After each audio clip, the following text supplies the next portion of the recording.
PT Freeport Indonesia akan mengoperasikan smelter baru di kawasan industri Java Integrated Industrial and Port Estate atau JIIPE, Manyar, Gresik, Jawa Timur pada Mei 2024 mendatang. Hal tersebut disampaikan oleh Presiden Direktur Freeport Indonesia Tony Wenas saat meninjau langsung pembangunan proyek smelter pada Jumat 13 Januari lalu. Saat ini progres pembangunan smelter telah mencapai 51,7% dan menelan biaya sebesar 1,63 miliar dolar Amerika atau sekitar 25 triliun rupiah dari total yang dianggarkan, yakni 3 miliar dolar Amerika atau sekitar 42 triliun rupiah. Smelter baru ini disebut sepenuhnya milik PT Freeport Indonesia dengan kapasitas pengolahan konsentrat tembaga sebesar 1,7 juta ton per tahun.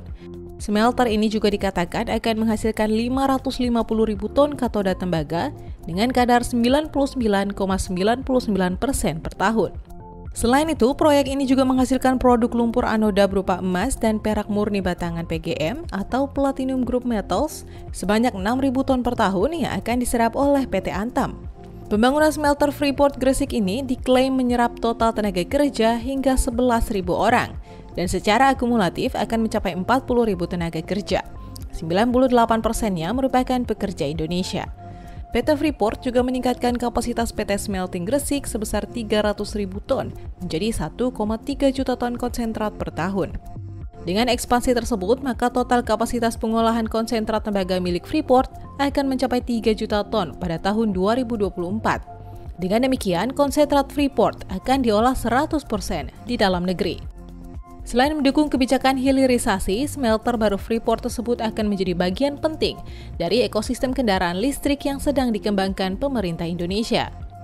Smelter ini akan menjadi bagian penting dari ekosistem electric vehicle yang sedang dicanangkan oleh pemerintah. Karena ekosistem electric vehicle itu terdiri dari nikel, kobalt, aluminium, tembaga, dan juga ada grafit dan besi.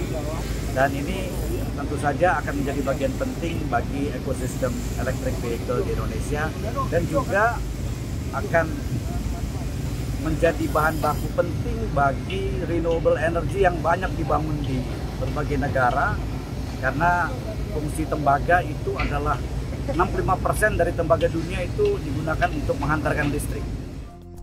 Jika rampung sesuai rencana, bukan cuma menjadi smelter tembaga sistem satu jalur terbesar di dunia, smelter Freeport tersebut juga menjadi bagian penting dari perjanjian divestasi saham Freeport kepada pemerintah Indonesia melalui MindID tahun 2018.